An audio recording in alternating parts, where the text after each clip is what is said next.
ಅರ್ಜುನನಿಗೆ ಗೊತ್ತಿಲ್ಲದ್ದು ಅಂತ ಒಂದಿಲ್ಲ, ಅರ್ಜುನನಿಂದ ಆಗದೇ ಇರುವಂಥದ್ದು ಅಂತ ಒಂದಿಲ್ಲ. ಯುದ್ಧದ ವಿಷಯಕ್ಕೆ ಸಂಬಂಧಿಸಿದಂತೆ ನ ಹ್ಯಜ್ಞಾತ ಮಸಾಧ್ಯಂ ವಾ ತಸ್ಯ ಸಂಖ್ಯೇಸ್ತಿ ಕಿಂಚನ. ಆ ವ್ಯೂಹವನ್ನು ಭೇದಿಸೋದಕ್ಕೆ ದೇವತೆಗಳು ಬಂದರೂ ಆಗೋದಿಲ್ಲ. ಅಂಥದ್ದೊಂದು ವ್ಯೂಹವನ್ನು ರಚನೆ ಮಾಡ್ತೀನಿ, ಏನಾದರೂ ಒಂದು ಉಪಾಯ ಮಾಡಿ ಇವತ್ತು ಕೂಡ ನೀನು ಅರ್ಜುನನನ್ನು ಬೇರೆ ಕಡೆಗೆ ಇಡಬೇಕಷ್ಟೆ. ಇವತ್ತು ಹೋಗುವಾಗ ಏನು ಅಂತಂದರೆ 10,000 ಜನ ಮಹಾವೀರರು ಎಲ್ಲರೂ ಕೆಂಪು ಬಟ್ಟೆ ಉಟ್ಟು, ಕೆಂಪು ಆಭರಣಗಳನ್ನು ತೊಟ್ಟು, ಕೆಂಪು ಧ್ವಜವನ್ನು ಹಿಡಿದು ಯುಧಿಷ್ಠಿರ ಹೇಳ್ತಾನೆ, ನಿನ್ನಲ್ಲಿ ವರ ಬೇಡ್ತಾ ಇದ್ದೀವಿ, ವರ ಕೊಡಬೇಕು ನೀನು. ಅರ್ಜುನ ಬಂದು ನಮ್ಮನ್ನು ನಿಂದಿಸದಂತೆ ದ್ರೋಣರ ಸೈನ್ಯವನ್ನು ಕ್ಷಿಪ್ರವಾಗಿ ನಾಶ ಮಾಡು ಅಂತ ಹೇಳ್ತಾನೆ. ಮಹಾಭಾರತದ ರಹಸ್ಯಗಳು. ಈ ಕಾರ್ಯಕ್ರಮದ ಪ್ರಾಯೋಜಕರು ಸಪ್ತಮ್ ತೈಲ, ಶುದ್ಧತೆಗೆ ಆದ್ಯತೆ.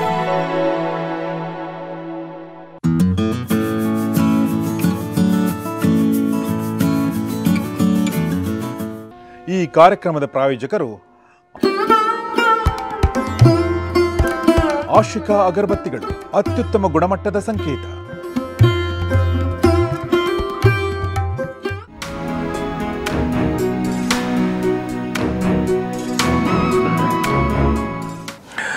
ಸ್ನೇಹಿತರೆ ನಮಸ್ಕಾರ. ಗೌರಿ ಶಕ್ಕಿ ಸ್ಟುಡಿಯೋದ ವಿಶೇಷ ಕಾರ್ಯಕ್ರಮ ಮಹಾಭಾರತ ರಹಸ್ಯಗಳು, ದ ಸೀಕ್ರೆಟ್ಸ್ ಆಫ್ ಮಹಾಭಾರತ. ನಿಮಗೆಲ್ಲ ಆತ್ಮೀಯ ಸ್ವಾಗತ. ನಾನು ಗೌರಿ ಶಕ್ಕಿ. ಮಹಾಭಾರತ ರಹಸ್ಯಗಳ ಯುದ್ಧ ಪರ್ವದ 13ನೇ ದಿನದ ಯುದ್ಧವನ್ನು ನಾವೀಗ ಪ್ರವೇಶ ಮಾಡ್ತಾ ಇದ್ದೀವಿ.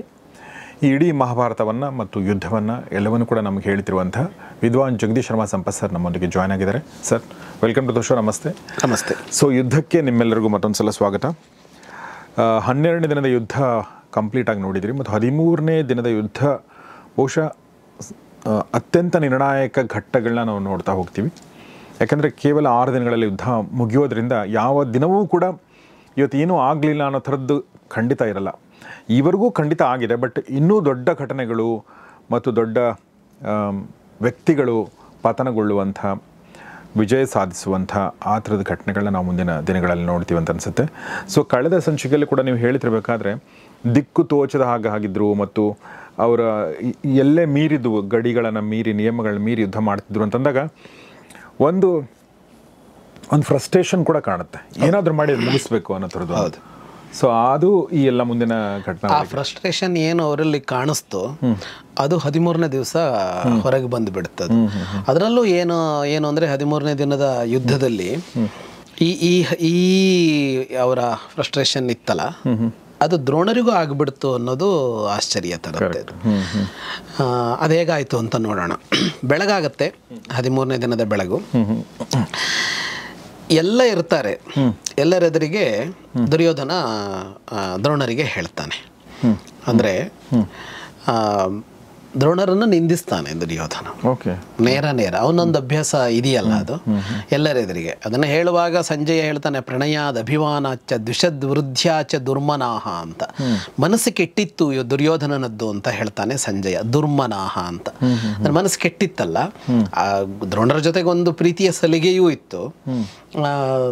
ಆಮೇಲೆ ಶತ್ರುವೃದ್ಧಿ ಆಗ್ತಾ ಇದೆ ಅನ್ನುವ ಒಂದು ಭಾವವೂ ಕಾಡಿತ್ತು. ಅಂದರೆ ಶತ್ರು ಪಕ್ಷ ವೃದ್ಧಿಸ್ತಾ ಇದೆ ಅಂತ, ಅವ್ರಿಗೆ ಗೆಲುವಾಗ್ತಾ ಇದೆ ಅಂತ ಎಲ್ಲರಿಗೂ ಕೇಳುವಂತಾನೆ ಮಾತಾಡ್ತಾನೆ ಅವನು. ಅದನ್ನು ಹೇಳುವಾಗ ಎಷ್ಟು ಚೆನ್ನಾಗಿ ಇವರು ಬರೀತಾರೆ ವ್ಯಾಸರು ಅಂತ ಅಂದರೆ, ಶೃಣ್ವತಾಂ ಸರ್ವಭೂತಾನಾಂ ಸಂರಬ್ಧ ವಾಕ್ಯಕೋವಿದ ಅಂತ. ಮಾತನಾಡಿದ ದುರ್ಯೋಧನನಿಗೆ ಒಂದು ವಿಶೇಷಣ ಏನು ಅಂದರೆ ವಾಕ್ಯಕೋವಿದ ಅಂತ. ಚೆನ್ನಾಗಿ ಮಾತನಾಡಲು ಬಲ್ಲ ದುರ್ಯೋಧನ ಮಾತನಾಡದ. ಈ ಚೆನ್ನಾಗಿ ಮಾತನಾಡಲು ಬಲ್ಲ ಅನ್ನೋದ್ರಲ್ಲಿ 2 ತೆಗೆದುಕೊಳ್ಬೋದು. ಒಂದು, ಚೆನ್ನಾಗಿ ಮಾತಾಡೋದು ಹೇಗೆ ಅಂತ ಗೊತ್ತಿದ್ದಂತಹ ದುರ್ಯೋಧನ ಹೇಗೆ ಮಾತಾಡಬೇಕು ಹಾಗೆ ಮಾತಾಡಲಿಲ್ಲ ಅಂತಲೂ ತಗೋಬೋದು ಅದಕ್ಕೆ. ಇನ್ನೊಂದು, ಮಾತಿನಿಂದ ಯಾವ ಕ್ರಿಯೆಯನ್ನು ಹುಟ್ಟಿಸಬೇಕು ಅಂತ ಗೊತ್ತಿತ್ತು ಅವನಿಗೆ, ಅದಕ್ಕಾಗಿ ವಿಶೇಷಣ ಬಳಸಿದ್ರು ಅಂತಲೂ ಹೇಳೋಕ್ಕಾಗತ್ತೆ. ಅಂದರೆ ಚುಚ್ಚಿದ್ರೆ ಏನಾಗತ್ತೆ ಅಂತ ಗೊತ್ತು ಅವನಿಗೆ. ಚುಚ್ಚಿದ್ರೂ ನೋವಾಗತ್ತೆ, ಚುಚ್ಚಬಾರದು ಅಂತ ಅಷ್ಟೇ ಅನ್ಕೊಂಡಿಲ್ಲ ಅವನು. ಆದರೆ ಆ ನೋವು ಇನ್ನೇನೋ ಒಂದು ಮಾಡ್ಸತ್ತಲ್ಲ, ಅದು ಅವನಿಗೆ ಬೇಕಾಗಿದೆ. ಅವನು ಏನು ಹೇಳ್ತಾನೆ, ಅವನು ನೀವು ಖಂಡಿತವಾಗಿಯೂ ನಮ್ಮ ಶತ್ರು ಪಕ್ಷದಲ್ಲೇ ಇದ್ದೀರಿ ಅಂತ ಮಾತು ಶುರು ಮಾಡ್ತಾನೆ. ನೂನಂ ವಯಂ ವಧ್ಯ ಪಕ್ಷೇ ಭವತೋ ಬ್ರಹ್ಮವಿತ್ತಮ ಅಂತ. ನಮ್ಮ ಶತ್ರು ಪಕ್ಷದಲ್ಲೇ ಇದ್ದೀರಿ ನೀವು, ಹಾಗಾಗಿನೇ ನಿಮಗೆ ಅಷ್ಟು ಹತ್ತಿರಕ್ಕೆ ಬಂದರೂ ಯುಧಿಷ್ಠಿರನನ್ನು ನೀವು ಸೆರೆ ಹಿಡಿಲಿಲ್ಲ. ಸೆರೆ ಹಿಡಿಯೋದಕ್ಕೆ ಆಗಿಲ್ಲ, ಸಾಕಷ್ಟು ಸಲ ಎದುರು ಬಂದಿದ್ದಾನೆ ಅವನು. ಆದರೆ ಅವ್ರು ಆಡಿದ ಮಾತಿತ್ತು, ಅರ್ಜುನನನ್ನು ನೀನು ಬೇರೆ ಕಡೆ ಕಳಿಸ್ಬೇಕು, ಒಂದು ಮುಹೂರ್ತ ಕಾಲ ಯುಧಿಷ್ಠಿರ ನನ್ನ ಜೊತೆ ಯುದ್ಧ ಮಾಡಿದರೆ ಸಾಕು ಹಿಡಿತೀನಿ ಅಂತ. ಯುದ್ಧ ಮಾಡಿದ್ದಾನೆ ಯುಧಿಷ್ಠಿರ, ಆದರೆ ಅವ್ರಿಗೆ ಹಿಡಿಯೋದಕ್ಕಾಗಿಲ್ಲ. ಆದರೆ ದುರ್ಯೋಧನ ಹೇಳ್ತಾನೆ, ಬೇಕು ಅಂತಲೇ ಬಿಟ್ಟಿದ್ದೀರಿ ನೀವು, ಬಂಧಿಸಿಲ್ಲ ಅವನನ್ನ ಅಂತ. ಇಚ್ಛತಸ್ತೇನ ಮುಚ್ಚೇತ ಚಕ್ಷುಃ ಪ್ರಾಪ್ತೋ ರಣೇ ರಿಪು ಅಂತ. ಕೈಗೆ ಸಿಕ್ಕಂಥ ಶತ್ರುವನ್ನ ಅವನನ್ನು ಹಿಡಿಬೇಕು ಅಂತ ಇಷ್ಟ ಇದ್ದವ್ರು ಯಾರು ಬಿಡ್ತಾರೆ? ಬಂಧಿಸಬೇಕು ಅಂತ ಇಷ್ಟ ಇದ್ದವರು ಯಾರಾದರೂ ಕೈಗೆ ಸಿಕ್ಕ ಶತ್ರುವನ್ನು, ಕಣ್ಣೆದುರಿಗೆ ಕಾಣಿಸಿಕೊಂಡ ಶತ್ರುವನ್ನು ಬಿಡ್ತಾ ಇದ್ದಾನೆ ಅಂತಂದರೆ ಅವನನ್ನು ಬಂಧಿಸೋ ಮನಸ್ಸಿಲ್ಲ ಅಂತಲೇ ಅರ್ಥ ಅಂತ. ನನಗೆ ವರ ಕೊಟ್ರಿ, ಈಗ ಆ ವರದಂತೆ ನಡೆದುಕೊಳ್ತಾ ಇಲ್ಲ, ಆ ವರವನ್ನು ಈಡೇರಿಸ್ತಾ ಇಲ್ಲ. ಆಶಾಭಂಗಂನ ಕುರುವಂತೆ ಭಕ್ತಸ್ಯಾರ್ಯಾಃ ಕಥಂಚನ ಅಂತ. ದೊಡ್ಡವರು ತಮ್ಮನ್ನು ಯಾರು ಅವಲಂಬಿಸಿರ್ತಾರೋ ಅವರ ಆಶಾಭಂಗ ಮಾಡೋಲ್ಲ ದೊಡ್ಡವರು ಅಂತ ಹೇಳ್ತಾನೆ ಅವನು. ಅವರಿಗೆ ನೋವಾಗತ್ತೆ, ಅದು ಆ ಮಾತು ನೋವು ತರತ್ತೆ. ಅವರು ಹೇಳ್ತಾರೆ, ನನ್ನನ್ನು ತಪ್ಪಾಗಿ ಅರ್ಥ ಮಾಡ್ಕೊಳ್ಬಾರ್ದು, ಹೀಗೆ ನೀನು ಮಾತಾಡೋದು ಸರಿಯಲ್ಲ, ನಿನಗೆ ಯಾವುದಿಷ್ಟವೋ ಅದನ್ನೇ ನಾನು ಮಾಡ್ತಾ ಇರೋದು ಅಂತ.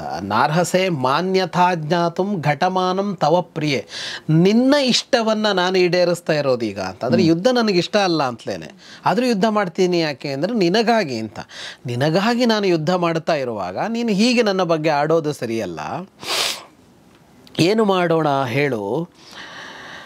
ಇಡೀ ಲೋಕವೇ ಒಂದಾದರೂ ಅರ್ಜುನನಿಂದ ಸಂರಕ್ಷಿತವಾದ ಶತ್ರು ಸೈನ್ಯವನ್ನು ಸೋಲಿಸೋದಕ್ಕೆ ಸಾಧ್ಯವೇ ಇಲ್ಲ. ಅದರಲ್ಲೂ ವಿಶ್ವವನ್ನೇ ಸೃಷ್ಟಿಸುವ ಕೃಷ್ಣನೇ ಅವನ ಜೊತೆಗಿದ್ದಾಗ ಹೇಗೆ ಅಂತ. ಇನ್ನು ಶಿವ ಬರಬೇಕು ಅಷ್ಟೇ ಯುದ್ಧಕ್ಕೆ ಅಂತ ಹೇಳ್ತಾರೆ. ತತ್ರ ಕಸ್ಯ ಬಲಂ ಕ್ರಾಮೇದನ್ಯತ್ತತ್ರ್ಯಂಬಕಾತ್ ಪ್ರಭೋಹೋ ಅಂತ. ಕೃಷ್ಣಾರ್ಜುನರ ಜೊತೆಗೆ ಯುದ್ಧ ಮಾಡೋದಕ್ಕೆ ಇನ್ನು ಶಿವ ಬರಬೇಕು ಅಷ್ಟೇ, ಮತ್ತಾರ ಹತ್ರನೂ ಇದು ಸಾಧ್ಯ ಆಗೋದಲ್ಲ ಅಂತ. ನನ್ನ ಹತ್ರ ಸಾಧ್ಯ ಇಲ್ಲ ಅನ್ನೋದನ್ನೇ ಅವ್ರು ಹೇಳ್ತಾ ಇರೋದು. ಆದರೆ ಇದು ನಿಜ, ಇದು ನಾನು ಸುಮ್ಮನೆ ಹೇಳ್ತಾ ಇಲ್ಲ ಇದನ್ನು ಅಂತ, ಸುಮ್ಮನೆ ಹೇಳ್ತಾ ಇಲ್ಲ ಇದನ್ನು, ಸೋಲ್ಸೋದು ಅಸಾಧ್ಯ ಅಂತ. ಆದರೆ ಒಂದು ಏನು ಅಂದರೆ, ಇವತ್ತು ಒಬ್ಬ ಆ ಪಕ್ಷದ ಮಹಾವೀರನನ್ನು, ಅತ್ಯಂತ ಶ್ರೇಷ್ಠನಾದ ಯಾರಾದರೂ ಒಬ್ಬ ವೀರನನ್ನು ನಾನಿವತ್ತು ಕೆಡವುತ್ತೇನೆ ಅಂತ, ಸಂಹರಿಸ್ತೇನೆ ಅಂತ ಹೇಳ್ತಾರೆ. ಅದ್ಯೈಷಾಂ ಪ್ರವರಂ ವೀರಂ ಪಾತಯಿಷ್ಯೇ ಮಹಾರಥಂ ಅಂತ. ಮಹಾರಥನಾದ ಪ್ರವರಂ ವೀರಂ, ಅತ್ಯಂತ ಶ್ರೇಷ್ಠನಾದ ಒಬ್ಬ ವೀರನನ್ನು ಇವತ್ತು ನಾನು ಪಾತಯಿಷ್ಯೇ, ಬೀಳಿಸ್ತೇನೆ ಅಂತ. ಬೀಳಿಸ್ತೇನೆ ಅಂದರೆ ನೆಲ ಕಚ್ಚಿಸ್ತೇನೆ ಅಂತ ಇವತ್ತು ನಾನು ಕೊಲ್ತೇನೆ ಒಬ್ಬನನ್ನು ಅಂತ ಹೇಳ್ತಾರೆ. ಅದಕ್ಕೆ ಬೇಕಾದಂಥ ಒಂದು ವ್ಯೂಹ ರಚನೆ ಮಾಡ್ತೀನಿ ಇವತ್ತು. ಆ ವ್ಯೂಹವನ್ನು ಭೇದಿಸೋದಕ್ಕೆ ದೇವತೆಗಳು ಬಂದರೂ ಆಗೋದಿಲ್ಲ, ಅಂಥದ್ದೊಂದು ವ್ಯೂಹವನ್ನು ರಚನೆ ಮಾಡ್ತೀನಿ. ಏನಾದರೂ ಒಂದು ಉಪಾಯ ಮಾಡಿ ಇವತ್ತು ಕೂಡ ನೀನು ಅರ್ಜುನನನ್ನು ಬೇರೆ ಕಡೆಗೆ ಇಡಬೇಕಷ್ಟೇ. ಅಂದರೆ ಅರ್ಜುನ ಆ ವ್ಯೂಹವನ್ನು ಭೇದಿಸಬಲ್ಲ ಅಂತ ಅರ್ಥ. ಅರ್ಜುನ ಬಿಟ್ಟು ದೇವತೆಗಳು ಬಂದರೂ ಆ ವ್ಯೂಹವನ್ನು ಭೇದಿಸೋದಕ್ಕೆ ಸಾಧ್ಯ ಇಲ್ಲ. ಅಂಥ ವ್ಯೂಹವನ್ನು ನಾನು ರಚಿಸ್ತೀನಿ ಅಂತ. ಅರ್ಜುನನಿಗೆ ಗೊತ್ತಿಲ್ಲದ್ದು ಅಂತ ಒಂದಿಲ್ಲ, ಅರ್ಜುನನಿಂದ ಆಗದೇ ಇರುವಂಥದ್ದು ಅಂತ ಒಂದಿಲ್ಲ. ಯುದ್ಧದ ವಿಷಯಕ್ಕೆ ಸಂಬಂಧಿಸಿದಂತೆ ನ ಹ್ಯಜ್ಞಾತ ಮಸಾಧ್ಯಂ ವಾ ತಸ್ಯ ಸಂಖ್ಯೆಸ್ತಿ ಕಿಂಚನ. ಯುದ್ಧ ಕ್ಷೇತ್ರದಲ್ಲಿ ಇದೊಂದು ಅರ್ಜುನನಿಗೆ ಗೊತ್ತಿಲ್ಲ ಅಂತ ಹೇಳುವ ಅಂಶ ಯಾವುದೂ ಇಲ್ಲ.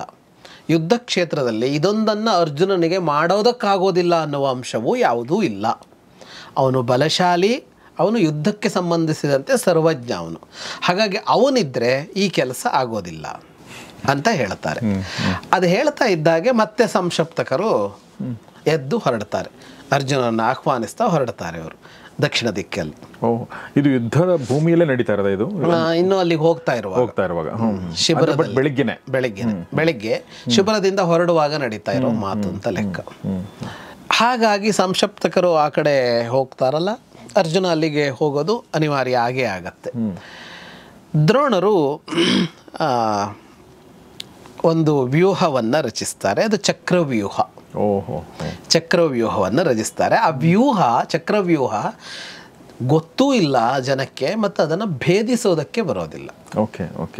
ಅದನ್ನು ಭೇದಿಸೋದಕ್ಕೆ ಸಾಧ್ಯವೇ ಇಲ್ಲ ಅಂತ ಇದು ಅದು. ಆ ವ್ಯೂಹವನ್ನು ರಚಿಸಿ ಅವರು ಮಧ್ಯದಲ್ಲಿ ನಿಂತರಂತೆ, ಸೂರ್ಯನಂತೆ. ನಮಗೆ ಇರುವಂಥ ಈ ಕ್ರೌಂಚ ವ್ಯೂಹ, ನೀವು ಬೇರೆ ಬೇರೆ ವ್ಯೂಹಗಳನ್ನ ಹೇಳಿದ್ರಿ, ಬಟ್ ನಮ್ಗೆ ಗೊತ್ತಿರುವಂಥ ಅಂದರೆ ಪ್ರಸಿದ್ಧ ವ್ಯೂಹ ಚಕ್ರವ್ಯೂಹ. ಸಿನಿಮಾನೂ ಇದೆ, ನಾವು ಕಾರ್ಯಕ್ರಮ ಟಿವಿನಲ್ಲಿ ಕಾರ್ಯಕ್ರಮ ಮಾಡಿದ್ವಿ. ಅಂದರೆ ಚಕ್ರವ್ಯೂಹ ಎಲ್ರಿಗೂ ಗೊತ್ತು, ಯಾಕೆಂದರೆ ಬಿಕಾಸ್ ಅಲ್ಲೊಬ್ಬ ಮಹಾರಥಿ ಅಲ್ಲಿ ಹತ ಆಗ್ತಾನೆ. ಆ ಚಕ್ರವ್ಯೂಹ ಅನ್ನುವ ಶಬ್ದ ಬಹಳ ಬಳಕೆ ಆಗುತ್ತೆ. ಈ ಚುನಾವಣೆ ಇನ್ನೊಂದು ಎಲ್ಲ ಬಂದಾಗ ಚಕ್ರವ್ಯೂಹ ಅನ್ನೋ ಶಬ್ದ ಬಳಸ್ತಾರೆ. ಯಾಕೆಂದ್ರೆ ಅದು ಸಿಲುಕಿಸತ್ತಲ್ಲ, ಅದು ಎಂಥ ಸಮರ್ಥನಾದ ಶತ್ರುವನ್ನು ಒಂದು ಕಡೆ ಸಿಲುಕಿಸತ್ತಲ್ಲ, ಅದು ಚಕ್ರವ್ಯೂಹ. ಚಕ್ರವ್ಯೂಹವನ್ನು ರಚಿಸಿದವರು ಬಹಳ ಯೋಜಿತವಾಗಿ ಇವರನ್ನು ನಿಲ್ಲಿಸ್ತಾರೆ, ಮಹಾವೀರರನ್ನು. ಎಲ್ಲೆಲ್ಲಿ ನಿಲ್ಲಿಸಬೇಕು ಅಂತ ದ್ರೋಣರು ನಿಲ್ಲಿಸ್ತಾರೆ. ಅದು ಏನು ಅಂತ ಅಂದರೆ, ಒಂದು ಬಹಳ ವ್ಯವಸ್ಥಿತವಾಗಿ ಮಾತನಾಡಿಕೊಂಡೇ ಮುಂದೆ ಹೋಗುತ್ತಾರೆ. ಅವರುಗಳಿಗೂ ಗೊತ್ತಿಲ್ಲ ಚಕ್ರವ್ಯೂಹ, ಅದನ್ನು ಭೇದಿಸೋದಲ್ಲ. ಅವರು ಚಕ್ರವ್ಯೂಹದಲ್ಲಿ ಇದ್ದಾರೆ ಅಷ್ಟೇ, ಉಳಿದವರು. ಆದರೆ ಇವತ್ತು ದ್ರೋಣರು ತಮ್ಮ ಯುದ್ಧ ವಿದ್ಯೆಯ ಸರ್ವವನ್ನು ಅದಕ್ಕೆ ವಿನಿಯೋಗಿಸ್ತಾರೆ. ಇವತ್ತು ಹೋಗುವಾಗ ಏನು ಅಂತಂದರೆ, 10,000 ಜನ ಮಹಾವೀರರು ಎಲ್ಲರೂ ಕೆಂಪು ಬಟ್ಟೆ ಉಟ್ಟು, ಕೆಂಪು ಆಭರಣಗಳನ್ನು ತೊಟ್ಟು, ಕೆಂಪು ಧ್ವಜವನ್ನು ಹಿಡಿದು 10,000 ಜನ ನಿಂತಿರ್ತಾರೆ ಅದರ ಸುತ್ತ. ರಕ್ತಾಂಬರಧರ ಸರ್ವೇ ಸರ್ವೇ ರಕ್ತ ವಿಭೂಷಣ ಸರ್ವೇ ರಕ್ತ ಪತಾಕಾಶ್ಚ ಸರ್ವೇ ವೈ ಹೇಮಮಾಲಿನಃ ಅಂತ. ಹೇಮಮಾಲಿನ, ಹೇಮ ಅಂದರೆ ಬಂಗಾರ, ಹೇಮಮಾಲಿ ಅಂದರೆ ಬಂಗಾರ ಸರ ಹಾಕ್ಕೊಂಡಿದ್ರು. ಹೇಮ ಮಾಲಿನಿ ಅನ್ನುವಾಗ ಅದು ಮಾಲಿ ಅಂದರೆ ಪುಲ್ಲಿಂಗ್ ಆಗುತ್ತೆ, ಮಾಲಿನಿ ಅಂದರೆ ಸ್ತ್ರೀಲಿಂಗ ಆಗುತ್ತೆ. ಹಾಗಾಗಿ ಹೇಮ ಮಾಲಿನಿ ಅಂದರೆ ಬಂಗಾರದ ಸರವನ್ನು ಧರಿಸಿದವಳು. ಸೂಪರ್. 10,000 ಜನ ಈ ತಂಡ ಇದೆಯಲ್ಲ, ಇದು ಲಕ್ಷ್ಮಣನ ಜೊತೆಗೆ ನಿಂತಿರುತ್ತೆ. ದುರ್ಯೋಧನನ ಮಗ ಲಕ್ಷ್ಮಣನ ಜೊತೆಗೆ 10,000 ಜನರ ಸೈನ್ಯ ನಿಂತಿರುತ್ತೆ. ಇಷ್ಟೂ ಜನ ಹೇಗೆ ಅಂದರೆ, ಎಷ್ಟು ಪರಸ್ಪರ ಒಬ್ಬರಿಗೆ ಇದಾಗಿಬಿಟ್ಟಿರುತ್ತೆ ಇವತ್ತು ಅಂತ ಅಂದರೆ, ಆದರೆ ಅವರವ್ರ ನಡುವೆ ಗ್ಯಾಪ್ಗಳು ಇನ್ನೊಂದು ಎಲ್ಲ ಇರುತ್ತಲ್ಲ, ಇವತ್ತು ಹಾಗಿಲ್ಲ ಅಂತ. ಅನ್ಯೋನ್ಯ ಸಮದುಃಖಾಸ್ತೆ ಅನ್ಯೋನ್ಯ ಸಮಸಾಹಸಾಹ ಅನ್ಯೋನ್ಯಂ ಸ್ಪರ್ಧಮಾನಾಶ್ಚ ಅನ್ಯೋನ್ಯಸ್ಯ ಹಿತೇರತಾಹ. ಇವನ ದುಃಖ ಅವನ ದುಃಖ, ಇವನ ಸುಖ ಅವನ ಸುಖ, ಎಲ್ಲರ ಸಾಮರ್ಥ್ಯವೂ ಒಂದೇ. ಒಬ್ಬರಿಗೊಬ್ಬರು ಸ್ಪರ್ಧೆ, ನಾನು ನಿನಗಿಂತ ಚೆನ್ನಾಗಿ ಯುದ್ಧ ಮಾಡ್ತೀನಿ ಅಂತ ಅಂದರೆ ಸ್ಪರ್ಧೆ, ಮತ್ತೆ ಇನ್ನೊಬ್ಬನ ಹಿತದಲ್ಲಿ ದೃಷ್ಟಿ, ಆ ಥರ ಇವರುಗಳು ಒಟ್ಟಾಗುತ್ತಾರೆ ಅವತ್ತು. ದುರ್ಯೋಧನನ ಜೊತೆಗೆ ಕರ್ಣ, ದುಶ್ಯಾಸನ, ಕೃಪ, ಇಷ್ಟು ಜನ ದುರ್ಯೋಧನನ ಜೊತೆಗೆ ಇರ್ತಾರೆ. ಜಯದ್ರಥನನ್ನು ಸೈನ್ಯದ ಮುಂದೆ ನಿಲ್ಲಿಸ್ತಾರೆ. ಸೈನ್ಯದ ಒಳಗೆ ಹೋಗುವ ದ್ವಾರ ಅನ್ನೋ ತರಹದ ಜಾಗ ಇರುತ್ತಲ್ಲ, ಅಲ್ಲಿ ಜಯದ್ರಥನನ್ನು ನಿಲ್ಲಿಸ್ತಾರೆ. ಇವತ್ತಿನ ಯುದ್ಧದಲ್ಲಿ ಅವನು ಬಹಳ ಪ್ರಮುಖನಾಗುತ್ತಾನೆ ಜಯದ್ರಥ. ಅವನ ಹಿಂದೆ, ಅವನ ಅಕ್ಕಪಕ್ಕದಲ್ಲಿ ಅಶ್ವತ್ಥಾಮನ ನೇತೃತ್ವದಲ್ಲಿ ಕೌರವರು 30 ಜನ ನಿಂತಿರ್ತಾರೆ. ಅಂದರೆ ಈ ಜಯದ್ರಥ ನಿಂತಿದ್ದಾನೆ, ಅವನ ಪಕ್ಕದ ಅಶ್ವತ್ಥಾಮ ನಿಂತಿದ್ದಾನೆ. ಒಂದು ಕಡೆಗೆ 30 ಜನ ದುರ್ಯೋಧನನ ತಮ್ಮಂದಿರು, ಇನ್ನೊಂದು ಕಡೆಗೆ 30 ಜನ ದುರ್ಯೋಧನನ ತಮ್ಮಂದಿರು ನಿಂತಿರುತ್ತಾರೆ. ಅದರ ಜೊತೆಗೆ ಶಕುನಿ, ಶಲ್ಯ, ಭೂರಿಶ್ರವಸ್ಸು ಇವರುಗಳು ಜಯದ್ರಥನ ಹಿಂಭಾಗದಲ್ಲಿ ನಿಂತಿರ್ತಾರೆ. ಅಂದರೆ ಈ ಜಯದ್ರಥ ಮತ್ತು ಅವನ ಸುತ್ತ ಮಹಾವೀರರುಗಳು ಒಂದಿಷ್ಟು ಜನವನ್ನು ನಿಲ್ಲಿಸಿರ್ತಾರೆ. ಯುದ್ಧ ಆರಂಭ ಆಗಬೇಕಲ್ಲ, ಪಾಂಡವರು ಬರ್ತಾರೆ ಎದುರಿಗೆ. ಭೀಮ ಮುಂದಿರ್ತಾನೆ, ಅರ್ಜುನ ಆ ಕಡೆ ಹೋಗಿ ಆಗಿರುತ್ತಲ್ಲ, ಭೀಮ ಮುಂದಿರ್ತಾನೆ. ಸಾತ್ಯಕಿ, ಚೈಕಿತಾನ, ಧೃಷ್ಟದ್ಯುಮ್ನ, ಕುಂತಿಭೋಜ, ದೃಪದ, ಅಶ್ವತ್ಥಾಮ, ಕ್ಷತ್ರಧರ್ಮ, ಬೃಹತ್ ಕ್ಷತ್ರ, ಧೃಷ್ಟಕೇತು, ನಕುಲ ಸಹದೇವರು, ಘಟೋತ್ಕಚ, ಯುಧಾಮನ್ಯು, ಶಿಖಂಡಿ, ಉತ್ತಮೋಜಸ್, ವಿರಾಟ, ಇವರುಗಳೆಲ್ಲರೂ ಮುಂದೆ ಬರ್ತಾರೆ. ಇವರೆಲ್ಲರ ಹೆಸರು ಯಾಕೆ ಹೇಳ್ತಾ ಇರೋದು ಅಂದರೆ, ಇವರೆಲ್ಲರಿಗೂ ಇವತ್ತಿನ ಯುದ್ಧದಲ್ಲಿ ವಿಶೇಷ ಇದೆ. ಎಲ್ಲ ಮಹಾವೀರರಿದ್ದು ಏನು ಮಾಡೋದಕ್ಕಾಗೋದಿಲ್ಲ ಇವತ್ತು, ಚಕ್ರವ್ಯೂಹವನ್ನು ಭೇದಿಸೋದಕ್ಕಾಗೋದಿಲ್ಲ. ಪಾಂಡವರ ಕಡೆ ವೀರರು ಇವರೆಲ್ಲ ಪಾಂಡವರ ಕಡೆ ವೀರರು. ದ್ರೌಪದಿಯ ಮಕ್ಕಳು, ಶಿಶುಪಾಲನ ಮಗ, ಕೇಕಯದ 5 ಜನ ಸಹೋದರರು, ಸಾವಿರಾರು ಜನ ಪಾಂಚಾಲದ ವೀರರು, ಇವರೆಲ್ಲ ದ್ರೋಣನ ಮೇಲೆ ದಾಳಿ ಮಾಡ್ತಾರೆ ಒಂದೇ ಸಲ. ಒಳಗೆ ಹೋಗೋದಕ್ಕಾಗೋದಿಲ್ಲ, ಹಾಗೆಯೇ ದಾಳಿ ಮಾಡ್ತಾರೆ. ಇಷ್ಟೂ ಜನರನ್ನ ದ್ರೋಣ ನಿವಾರಿಸ್ತಾನೆ. ಅದನ್ನು ಅದ್ಭುತ ಅಂತ ಕರೀತಾನೆ ಸಂಜಯ. ತದದ್ಭುತಮಪಶ್ಯಾಮ ದ್ರೋಣಸ್ಯ ಭುಜಯೋರ್ಬಲಂ ಯದೇನಂ ನಾಭ್ಯವರ್ತಂತ ಪಾಂಚಾಲ ಸಂಜಯೇ ಸಹ ಅಂತ. ದ್ರೋಣರನ್ನು ಏನೂ ಮಾಡೋದಕ್ಕಾಗೋದಿಲ್ಲ, ಒಬ್ಬ ದ್ರೋಣರನ್ನು. ಕ್ರುದ್ಧರಾಗಿ ಅಂದರೆ ಅವರು ಇಡೀ ಸೈನ್ಯ ಮುಂದೆ ಬರ್ತಾ ಇರತ್ತಲ್ಲ, ಚಕ್ರವ್ಯೂಹ, ಇಡೀ ಚಕ್ರವ್ಯೂಹವೇ ಮುಂದೆ ಬರುತ್ತಾ ಇರುತ್ತೆ. ದ್ರೋಣರು ದಾಳಿ ಮಾಡ್ತಲೇ ಇರ್ತಾರೆ. ಇವರಿಗೆ ತಡೆಯೋದಕ್ಕಾಗೋದಿಲ್ಲ. ತಡಿಬೇಕು ಅಂದರೆ ಅದರೊಳಗೆ ನುಗ್ಗಬೇಕು. ಅಲ್ಲಿ ನುಗ್ಗಿ ಅದನ್ನು ಭೇದಿಸಿ ಅವನ ಜೊತೆಗೆ ಒಬ್ಬೊಂದೊಂದು ಯುದ್ಧ, ಇವನ ಜೊತೆಗೆ ಒಂದೊಂದು ಯುದ್ಧ ಮಾಡಬೇಕು. ಅದು ಏನೂ ಮಾಡೋದಕ್ಕಾಗೋದಿಲ್ಲ. ಇಡೀ ಸೈನ್ಯ ಮುಂದಾಗ್ತಾ ಇರುತ್ತೆ ಅಂತ. ಅಂದ್ರೆ ಕೌರವರ ಸೇನೆ ಮುಂದುವರಿತಾ ಇರುತ್ತೆ, ಇಡೀ ಚಕ್ರವ್ಯೂಹ ಮುಂದುವರಿತಾ ಇರುತ್ತೆ. ಇವ್ರಿಗೆ ಏನು ಇವ್ರ ಹತ್ರ ತಡೆಯೋದಕ್ಕಾಗೋದಿಲ್ಲ ಅದರಲ್ಲೂ ದ್ರೋಣರು ಬಹಳ ಕ್ರೋಧದಲ್ಲಿರ್ತಾರೆ. ಯಾಕೆಂದರೆ ದುರ್ಯೋಧನ ಸಿಟ್ಟು ತರಿಸಿದ್ನಲ್ಲ, ಅದನ್ನು ನೋಡಿ ಯುಧಿಷ್ಠಿರನಿಗೆ ಯೋಚನೆ ಆಗತ್ತೆ, ಹೇಗೆ ದ್ರೋಣರನ್ನ ತಡೆಯೋದು ಅಂತ ಯೋಚನೆ. ಅವನು ಅಭಿಮನ್ಯುವಿನ ಕರೀತಾನೆ. ಅಭಿಮನ್ಯುವನ್ನು ಕರೆದು ಯುಧಿಷ್ಠಿರ ಮಾತಾಡ್ತಾನೆ. ನಿನಗೆ ಜವಾಬ್ದಾರಿ ಕೊಡ್ತಾ ಇದ್ದೀನಿ, ನೀನೇ ಮಾಡಬೇಕು, ಬಿಟ್ಟರೆ ಬೇರೆ ಯಾರಿಗೂ ಆಗೋದಿಲ್ಲ. ನೀನು ಎಂಥ ಕೆಲಸ ಮಾಡಬೇಕು ಅಂತ ಅಂದರೆ, ಹಿಂದಿರುಗಿ ಬಂದ ಅರ್ಜುನ ನಮ್ಮನ್ನು ಬೈಬಾರದು ಅಂತ ಕೆಲಸ ನೀವು ಮಾಡಬೇಕು ಅಂತ. ಸೋತರಲ್ಲ ನೀವು ಇಷ್ಟೂ ಜನ ಇದ್ದು ಅಂತ ಅರ್ಜುನ ನಮ್ಮನ್ನು ಬೈಬಾರದು, ಆ ಕೆಲಸ ನೀನು ಮಾಡಬೇಕು ಅಂತ ಹೇಳ್ತಾನೆ. ಚಕ್ರವ್ಯೂಹಸ್ಯ ನವಯಂ ವಿದ್ಮಭೇದಂ ಕಥಂಚನ. ಚಕ್ರವ್ಯೂಹವನ್ನು ನಮ್ಮಲ್ಲಿ ಯಾರಿಗೂ ಭೇದಿಸೋದಕ್ಕೆ ಗೊತ್ತೇ ಇಲ್ಲ. 4 ಜನಕ್ಕೆ ಚಕ್ರವ್ಯೂಹ ಭೇದಿಸೋದಕ್ಕೆ ಗೊತ್ತಿರೋದು. ಒಂದು ನೀನು, ಇನ್ನೊಂದು ನಿನ್ನ ತಂದೆ, ಇನ್ನೊಂದು ನಿನ್ನ ಸೋದರ ಮಾವ ಕೃಷ್ಣ, ಇನ್ನೊಂದು ನಿನ್ನ ಸೋದರ ಮಾವನ ಮಗ ಪ್ರದ್ಯುಮ್ನ. ಈ ಜಗತ್ತಿನಲ್ಲಿ ಈಗ ಇರುವ ಯೋಧರಲ್ಲಿ ಐದನೆಯವರು ಯಾರೂ ಇಲ್ಲ ಚಕ್ರವ್ಯೂಹವನ್ನು ಭೇದಿಸಬಲ್ಲವರು ಅಂತ. ಈ 4 ಜನಕ್ಕೆ ಮಾತ್ರ ಗೊತ್ತಿದೆ. ಸರ್, ಇವನಿಗೆ ಅಂದರೆ ಅದು ಒಂದು ಕಥೆ ಇದೆಯಲ್ಲ ನಮಗೆ, ಇವನು ಗರ್ಭಸ್ಥ ಶಿಶುವಾಗಿದ್ದಾಗ ಅವನು ಹೇಳ್ತಾ ಇದ್ದ ಅದೇ ಸುಭದ್ರೆಯನ್ನ ಗರ್ಭಿಣಿಯಾದಾಗ ಕೃಷ್ಣ ರಥದಲ್ಲಿ ಕರ್ಕೊಂಡು ಹೋಗ್ತಾ ಇದ್ದ. ಆಗ ಅವನು ಕತೆ ಹೇಳ್ತಾ ಇದ್ದ. ಸುಭದ್ರೆಗೆ ಅಂದರೆ ಚಕ್ರವ್ಯೂಹದ ಬಗ್ಗೆ ಹೇಳ್ತಾ ಇದ್ದ ಸುಭದ್ರೆ ನಿದ್ರೆ ಬಂದಿತ್ತು. ಆಮೇಲೆ ಹೂ ಹೂ ಅಂತ ಹೇಳ್ತಾ ಇತ್ತು. ನೋಡಿದಾಗ ಒಳಗಿರುವ ಮಗು ಕೇಳಿಸ್ಕೊಳ್ತಾ ಇತ್ತು. ಆಗ ಕೃಷ್ಣ ನಿಲ್ಲಿಸಿದ. ಅಲ್ಲಿವರೆಗೆ ಕೃಷ್ಣ ಹೇಳಿದ್ದು ಒಳಗೆ ಹೋಗೋದನ್ನ, ಅಲ್ಲಿಂದ ಹೊರಗೆ ಬರೋದನ್ನು ಹೇಳಿರಲಿಲ್ಲ ಅಂತ ಕಥೆ ಇದೆಯಲ್ಲ, ಅದು ಮೂಲ ಮಹಾಭಾರತದಲ್ಲಿ ಇಲ್ಲ. ಚಕ್ರವ್ಯೂಹ ಭೇದಿಸೋದನ್ನ ಅರ್ಜುನನೇ ಕಲಿಸಿರ್ತಾನೆ ಮಗನಿಗೆ. ಅರ್ಜುನನೇ ಕಲಿಸಿರ್ತಾನೆ. ಅರ್ಜುನನಿಗೆ ಕೃಷ್ಣ ಕಲಿಸಿರ್ತಾನೆ? ಇಲ್ಲ, ಅರ್ಜುನ್ಗೆ ದ್ರೋಣರೇ ಕಲಿಸಿರ್ತಾರೆ ಅಂತ ಲೆಕ್ಕ. ದ್ರೋಣರು ಕಲಿಸಿರ್ತಾರೆ. ಓಕೆ. ಅಲ್ಲೂ ಕೂಡ ದ್ರೋಣರು ಬೇರೆ ಯಾರಿಗೂ ಕಲಿಸ್ದಂಗಿಲ್ಲ, ಅಲ್ಲಿ ಕಲಿಸಿಲ್ಲ. ಮತ್ತೆ ಅರ್ಜುನಿಗೆ ದ್ರೋಣರೇ ಕಲಿಸಿರ್ತಾರೆ ಅಂತಲೂ ಹೇಳೋಕ್ಕಾಗಲ್ಲ. ಇದೆಲ್ಲ ಹೇಗೆ ಅಂತ ಅಂದ್ರೆ, ಅಭಿಮನ್ಯು ಸಣ್ಣವನು ಅವನಿಗೆ ಕಲಿಸಿರ್ತಾರೆ. ಅರ್ಜುನ ಅವರೆಲ್ಲ ಅವರ ಕ್ಷೇತ್ರದಲ್ಲಿ ತುಂಬ ಮುಂದೆ ಹೋಗಿರ್ತಾರಲ್ಲ, ಎಷ್ಟೋ ಅಂಶಗಳನ್ನು ಅವರು ತಮ್ಮಷ್ಟಕ್ಕೆ ತಾವು ಅದರ ಕೌಶಲವನ್ನು ಅಭಿವೃದ್ಧಿ ಮಾಡ್ಕೊಂಡಿರ್ತಾರೆ. ಈಗ ನಮಗೆ ಅಕ್ಷರ ಕಲಿಸ್ಬೇಕಷ್ಟೇ ಆರಂಭದಲ್ಲಿ. ಅದನ್ನ ಹಂಗೆ ಓದೋದಕ್ಕೆ ಹೆಂಗೆ ಕಲ್ತ್ಕೊಂಡ್ರಿ, ಹಿಂಗೆ ಮಾತಾಡೋಕೆ ಹೆಂಗೆ ಕಲ್ತ್ಕೊಂಡ್ರಿ ಅಂದರೆ ನಾವೇ ದಿನದಿಂದ ದಿನಕ್ಕೆ ನಮ್ಮ ಸಾಮರ್ಥ್ಯ ಹೆಚ್ಚಿಸ್ಕೊಳ್ತಾ ಹೋಗ್ತೀವಿ. ನಿನ್ನಗಿಂತ ಇವತ್ತು ಚೆನ್ನಾಗಿ ಮಾತಾಡ್ತೀವಿ ನಾವು. ಹಾಗೆ ಅದು ಅರ್ಜುನನು ಬೆಳೆಸ್ಕೊಂಡಿರ್ಬೋದು. ಯಾಕೆಂದರೆ ಚಕ್ರವ್ಯೂಹ ಭೇದಿಸೋದನ್ನು ಅರ್ಜುನನಿಗೆ ಮಾತ್ರ ದ್ರೋಣರು ಕಲಿಸಿದರು ಅಂತ ಎಲ್ಲೂ ಉಲ್ಲೇಖ ಬರೋದಿಲ್ಲ.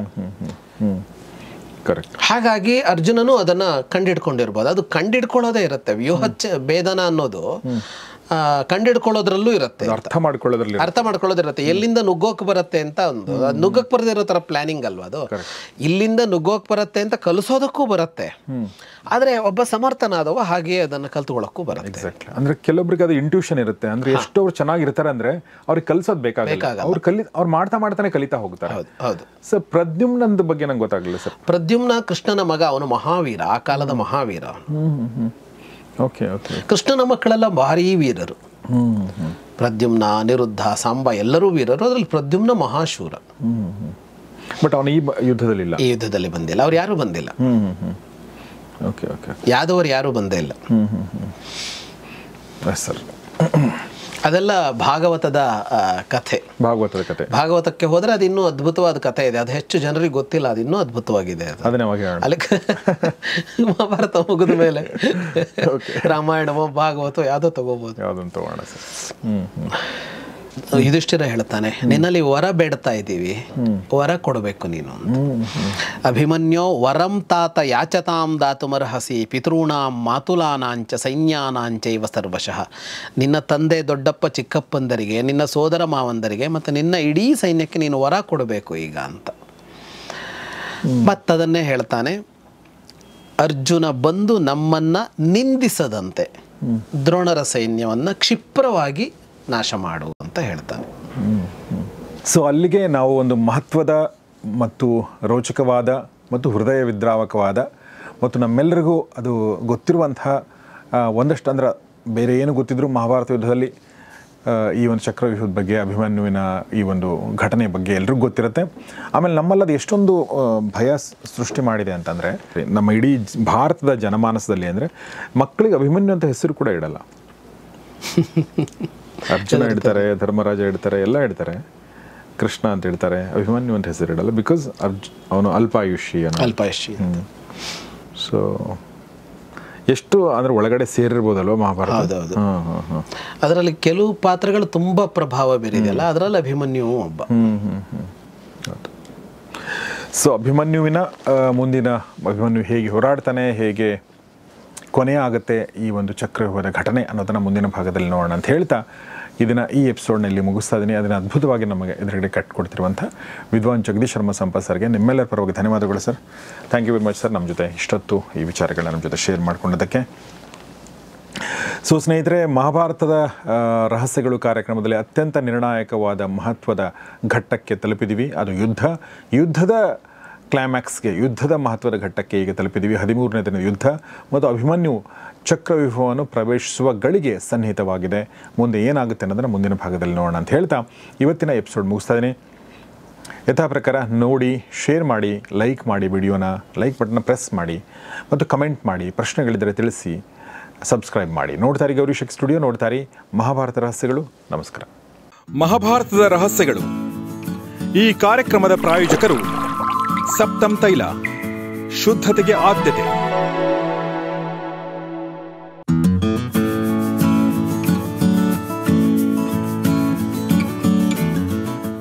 ಈ ಕಾರ್ಯಕ್ರಮದ ಪ್ರಾಯೋಜಕರು